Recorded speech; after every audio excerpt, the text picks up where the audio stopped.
Chapter 10 Harvest Time. The only reason I was hopeful about returning to school was that my father had managed to harvest a small plot of tobacco. He had saved the seeds from the previous year, and back in September, I'd nursed the seedlings down at the Dombo before transferring them to our fields. Somehow, the plants had survived much of the famine and grown fairly healthy. The leaves light brown in color, with traces of red. Several weeks earlier, Jeffrey and I had picked the tobacco and hung it to dry under the bamboo shelters. In a normal year, a crop that strong would fetch a high price at auction in Longway. But now, with the hunger, we couldn't be sure of anything. Besides, my father had already started borrowing money and maize in exchange for the tobacco once it was ready, which meant that the minute those leaves were dry, we had to start settling our debts. As the first day of school approached, I was getting indications that things were okay. For one, my father had said nothing to me about staying home due to the lack of fees. In fact, one afternoon, he even handed me a few kwacha to go buy a notebook and pencils. And my mother had purchased a big bar of Malua soap, which allowed me to finally scrub the yellow stains from my school shirt. The night before the big day, I carefully ironed my clothes and laid them on a chair right next to my school supplies, so they were ready for the morning. I was so nervous that I stayed awake for hours trying to imagine every detail. What I would eat for breakfast, what I'd look like in my uniform, and how I'd greet Gilbert on the road. I desperately missed my friends and the excitement of the classroom. When Gilbert appeared from the trees the next morning, I ran to meet him. Gilbert! Bo! Bo! Sharp! Sharp! Fit! Welcome back, friend. It's good to walk with you again. Oh, thank you, Gilbert. It's good to be here.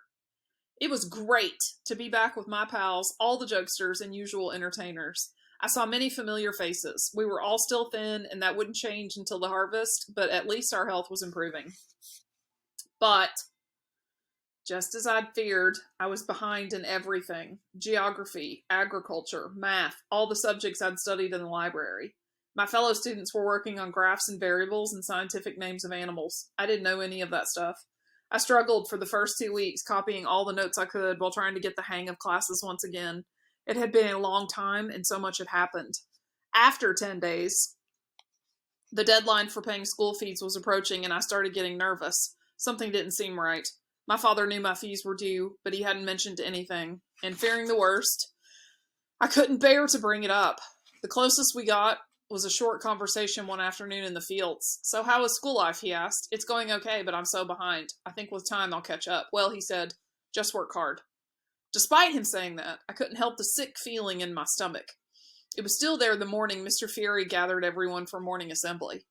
Fees for this term are due Monday, he said, and those students who didn't pay last term's fees must also pay those without delay.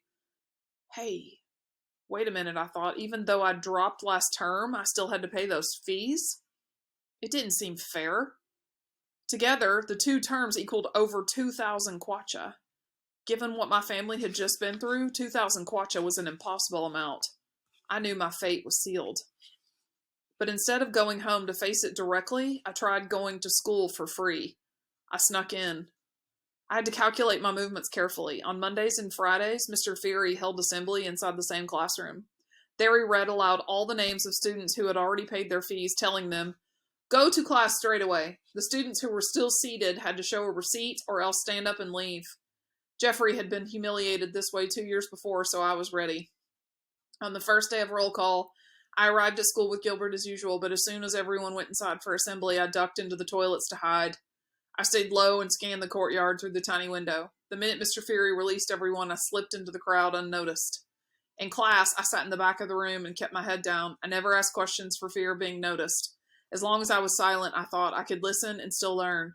I was certain Mr. Tembo was wise to my tricks, remembering that I was booted the previous term for lack of fees, but if he knew, he never called me out. The whole experience was so stressful that each morning I awoke with the same awful stomach ache. Gilbert would meet me on the road and try to make me feel better. "Good morning, friend. I'm happy to see you're trying your luck again." "Yeah," I said. "Let's hope today isn't the end." "Just stay quiet and don't say anything." "I guess." Finally, after 2 weeks, I was busted. One morning, Mr. Tembo read aloud the names of debtors in class, and that's when I was caught. The second my name was called, I stood up and walked to the door. "Guys, I paid," I said, trying to be cool. "I just forgot my receipt. I'll get it and come right back." Once outside, I began to cry. Then I went home and told my father the news. "I've been expecting this," he said. "I just didn't know when." But instead of breaking my heart, my father went to see Mr. Tembo and pleaded on my behalf. The tobacco would be ready in a few weeks, and after paying his creditors, my father was hoping against hope there'd be enough left to sell and cover my school. I'll have the money soon, he said. Just please let him stay. Mr. Tembo spoke to some other teachers. They agreed to let me stay in school for 3 more weeks, long enough for my father to sell the tobacco. And those 3 weeks were fantastic, like winning the jackpot. No more sneaking around, no more butterflies in my stomach. Now I could relax, learn, and participate in class, and when the teacher cracked a joke, I laughed at the top of my voice. Oh, that's so funny! Or good point, I didn't know that. The other students gave me strange looks.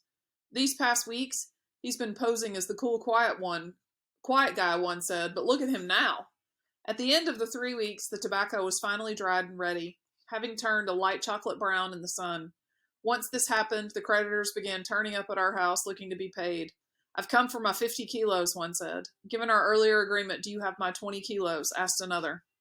By the time the last trader left pushing a bicycle laden with our tobacco, all that remained was a 60-kilogram bushel. My father loaded into a pickup and drove it to Auction Holdings Limited in Lilongwe, where the buyers only agreed to take 50.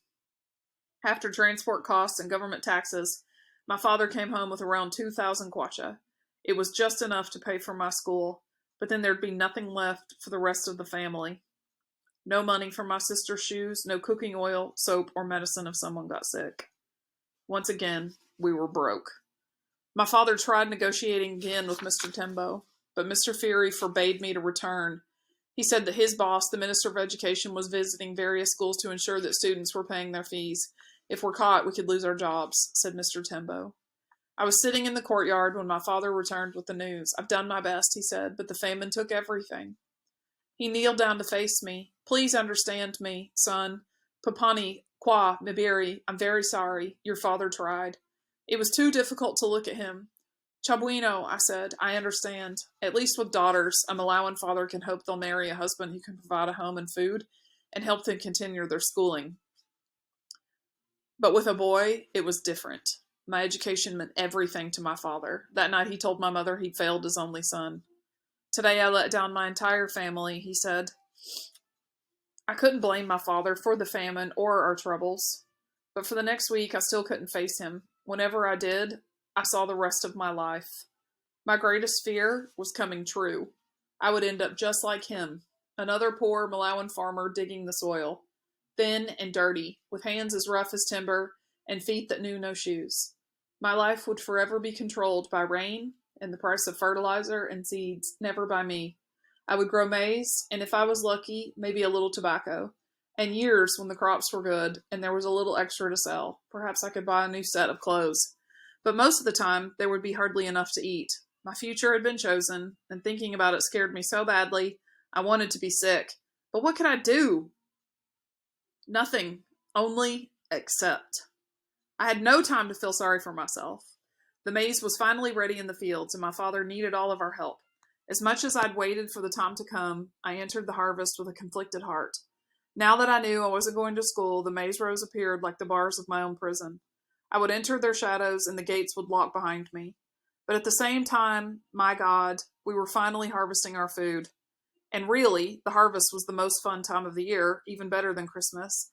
It was a time to celebrate all of your hard work. All the mornings, you woke up at 4 a.m. to dig ridges and pull weeds. But this season, it was even more significant, a time to remember the famine and many nights of hunger and the good people across Malawi who didn't survive. Mostly, I thought about Kamba and the sadness I carried inside. And now, as we entered the maize rows, ready to work, it was as if God was rewarding us for our sacrifice. We had a beautiful crop, the best in years, my father said. Just look at it. My mother stood beside him, staring across the fields with a smile I hadn't seen in months. We made it after all, she said. For the next 2 weeks, we harvested all day with satisfied minds, and at night we slept like lions with bellies full of food. After collecting the cobs and hauling them home by ox cart, we spent 3 glorious weeks just sitting in the courtyard plucking what we'd grown. We'd listened to the radio, sang songs, talked about the weather. Life had returned to normal. In storage, our grain sacks were full once again, so many they reached the ceiling and spilled out the doorway. Some soybeans from the garden were also ready, which meant we could enjoy regular meals. Slowly, all the weight we'd lost during the famine started coming back. "Aye, Papa," my mother said to my father one night. "You were looking so skinny." My father smiled. "And you, Mama? I see you're finally coming back to us. But William A., I was worried that a strong wind would carry that boy away." We all laughed about it now, because it was only during good times that we could talk truthfully about the bad. Once harvest was over, I was able to return to the scrapyard to collect pieces for my windmill. Walking through the tall grass, I'd see something interesting, pick it up, and think, "What on earth is this?" Only to spot something even better a second later. One day, while poking through the weeds, I found what looked like a four-wheel drive differential. The gears that send power to the wheels and allow the vehicle to turn. I managed to pry off the casing with my screwdriver and discovered gobs of black engine grease. Every machine needs grease, I thought. I scooped it out into a plastic bag and stuck it into my pocket. That same day, I found a handful of cotter pins left inside a discarded hubcap. I collected bits of wire, plus some things I'd probably never use. Brake pedals, a broken gear stick, and the crankshaft from a small engine. I took them home anyway. Early on, I realized that one of my biggest, most important pieces, a bicycle, had been sitting under my roof from the start. My father's broken pile had been leaning against the wall of the living room for over a year, collecting dust and dirty laundry. It had no handlebars, only one wheel, and its frame was as rusted as anything in the scrapyard. I'd offered to repair it many times, but my father always gave the same answer: "There's just no money." One day I finally gathered the courage to ask him if I could use it for my windmill. I sat him down and explained the entire process, how the bike frame would make the perfect body and be sturdy enough to handle strong winds. I described how the wind and blades would act as pedals to spin the wheel and power the generator. "Electricity," I said, spreading my arms like a magician. "Water." My father just shook his head. "Son, please don't break my bike. I've already lost so many radios. Besides, one day we'll use that thing." Use it for what? I thought. To ride 5 miles? To buy kerosene for the lanterns that make us all sick, when you could have lights for free? Oh, it took so long to convince my father to give up that piece of junk. I must have begged for an hour. "I have a plan," I persisted. "Allow me to try. Just think. We could have lights. We could pump water and have an extra harvest. We'll never go hungry again." He considered this for a while, then finally gave in. "Okay, perhaps you're right, but please don't mess it up." I grabbed the bicycle and hurried it into my room, where I leaned it against the wall with my other materials. Standing back, I realized how my room had come to resemble the scrapyard itself. All of my windmill pieces, the bicycle, tractor fan, shock absorber, and bearings, sat in a picture-perfect row like in a museum. The rest of the floor, however, was covered with random greasy bits that spilled under the bed and piled behind the door. The room smelled like the inside of a transmission. You never know what you might need, I reasoned. Of course, I forbade my sisters from even entering my room to sweep and mop. I was certain they didn't appreciate the value of a used muffler clamp or water pump. Who knows what they might sweep into the dustbin. "But Mama told us to clean," they yelled through the door. "I'll tell you when it's time," I answered. "I'm busy." When I wasn't in the scrapyard, I hung out at the library or sat in my hammock and read. At this point, my father felt so bad about my schooling that he no longer forced me to work in the fields. This made my sisters jealous. "Why does William get to stay home and not us?" Doris asked my father one day. "Is it because he's a boy and we're girls? If he's staying home, so are we." "William has a project," my father said. "And if he's really wasting time, he'll be proven wrong eventually. You girls just worry about yourselves." With my father's blessing, I spent mornings and afternoons planning my windmill. I pored over chapters about electricity and explaining physics. I learned how it moves and behaves and how it can be harnessed. I reviewed sections on home wiring, parallel circuits versus series circuits, and more stuff on AC and DC currents. Back at the library, I renewed the same 3 books over and over until one day the Cicolo raised her eyebrow. "William, are you still preparing for exams? What are you up to?" "Just building something," I said. "You'll see." More and more, going to the scrapyard began to replace school in my mind. It was an environment where I learned something new each day. I'd see strange and foreign materials and try to imagine their use. One thing looked like an old compressor, or perhaps it was a landmine. I found real compressors and shook them to hear the pieces rattling inside. Then I would pry them open and investigate. My imagination was constantly at work. Sometimes I pretended to be a great mechanic. crawling on my back under the rusted cars with the tall grass clutching me in its arms. I'd shout up to the customer, "Start it up! Let's see how she sounds. Give it gas, don't be shy. Whoa, whoa, whoa, that's too much." If the engine didn't sound right, I gave it to them straight. "Looks like you need an overhaul." I know, it's expensive, but that's life. I shouted to my other mechanics who were slacking as usual. "Fury, today you're doing oil changes." "Yes, boss." Another mechanic walked over shaking his head. Problems again. "Mr. Combo, boss, we can't fix this car. We've tried everything, but it still makes a noise. What do you think? Start it up." Yes. Injector pump." "Thank you, sir. For sure." I climbed atop the tractors, pressed the ignition button with my foot, and pretended to drive. "Out of my way. Your man Kamkwamba must work." In my mind, I dug ridges in my field, making up for all the days I'd swung a hoe in the sun. Each time I wished one of those tractors would actually fire up and move.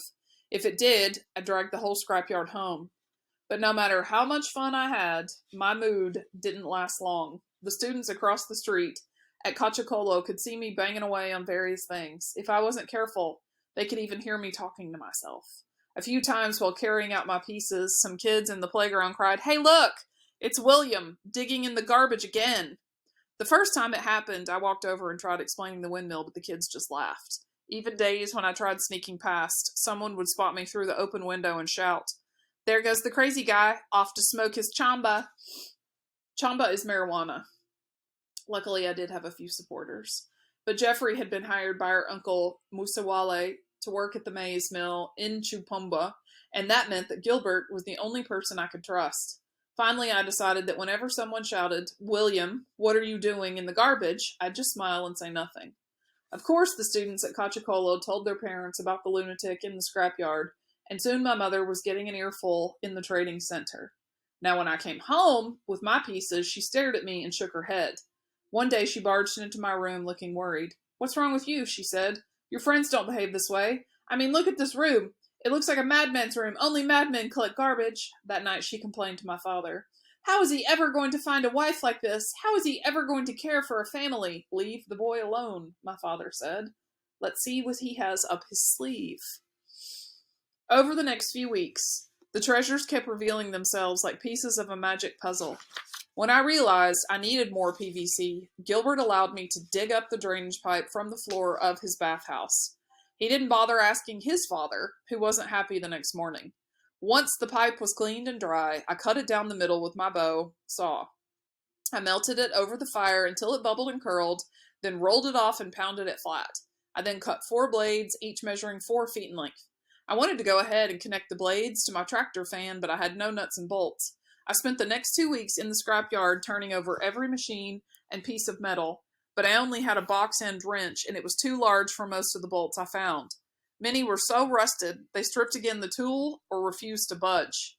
I told this pathetic story to Gilbert one afternoon, and right away he offered to help. His father sometimes gave him money for working in their fields. That day, Gilbert walked to Mr. Dodd's shop with 50 kwacha and bought a sack full of screws, bolts, and nuts, all the perfect size for my windmill. I was so grateful. But I still had a problem. The metal pieces needed to be welded together to ensure they would hold. We had no welding machine at home, and to hire a welder cost more money. I was stalled again. Then one day in the trading center, I got lucky. I was playing bow-wow with some friends when a man pulled up in a dump truck. He was from Kasungu and needed boys to help load some wood. "I'll pay 200 kwacha for the job," he said. I ran over, waving my arms. "I'll do it! I'll do it!" He motioned me into the truck bed, along with 10 other guys. I spent all afternoon throwing logs under the sun, tired, sweaty, and with the biggest grin on my face. With 200 kwacha, I could pay a welder for the first phase of work, connecting the shock absorber shaft to the bicycle's bottom bracket. That way, it could spin the crankset and chain and move the wheel. I also needed him to melt holes into the metal blades of the tractor fan so I could bolt the bigger PVC blades. Mr. Godston's shop was in the trading center under a grass-covered shelter. He used an electric welding box, ancient-looking and made from wood, that plugged into the wall of his home with a long patched-together cord. A crowd of people usually gathered around to watch him weld, myself included. The men would discuss the particular project while the boys played in the shower of sparks that shot from his gun. Even though I had money for the job, Godston laughed when I walked up carrying my pieces. You want me to weld a broken shock absorber to a bicycle with one wheel? He asked, mocking me. Others in the crowd joined him. Ah, look, the madman has come with his garbage. We've been hearing about you. Hey, he's not a man. Just a lazy boy who plays with toys and refuses to work. He's a masala. That means crazy. My face grew hot. I was so tired of hearing those words. That's right, I said. I'm lazy, masala, whatever you want to call me, but I have a plan, and I know what I'm doing. Soon, all of you will see. I then turned to Godston and gave him the dead eye. And to answer your question, mister, I said, you heard me right. Weld the shock absorber to the bicycle and make sure it's not crooked. When Godston was finished, I paid him my money and took the bicycle home. I returned it to its place in my room and started laughing. It really did look like a madman's creation. The shock absorber jutted from the crankset like a strange robotic arm, its joints fused with melted metal. Next to it, my blades leaned against the wall like a giant insect wings. Their white surfaces scorched and bubbled like a burned marshmallow. The tractor fan looked like a super Chinese throwing star, one that would slice through the darkness, leaving a trail of light. I couldn't wait to put them all together. But once again, I was missing something, and it was a big something. I needed a generator. But where in the world was I going to find such an expensive thing? I could wait and try to earn 500 kwacha to buy the dynamo in Dodge's shop, but that would take forever. The owner of the dry goods store had hired a permanent team of workers to unload his trucks, and jobs loading wood came only so often. So I went back to the scrapyard. I spent the next 3 weeks sifting through the grass like a bomb-sniffing dog, turning over every piece of metal in hopes of uncovering a generator. A generator I may have missed, or at least an alternator. Hadn't I seen several of those? Well, it turned out that I wasn't the only one looking for such things. Some younger boys from the trading center had also discovered the importance of electric motors. But instead of using them for science, they were just stripping out the wire to build toy trucks. I caught them one day as I entered the yard. I shouted, "Hey, you!" But they took off running. Maybe they'd heard stories about the madman and feared for their lives.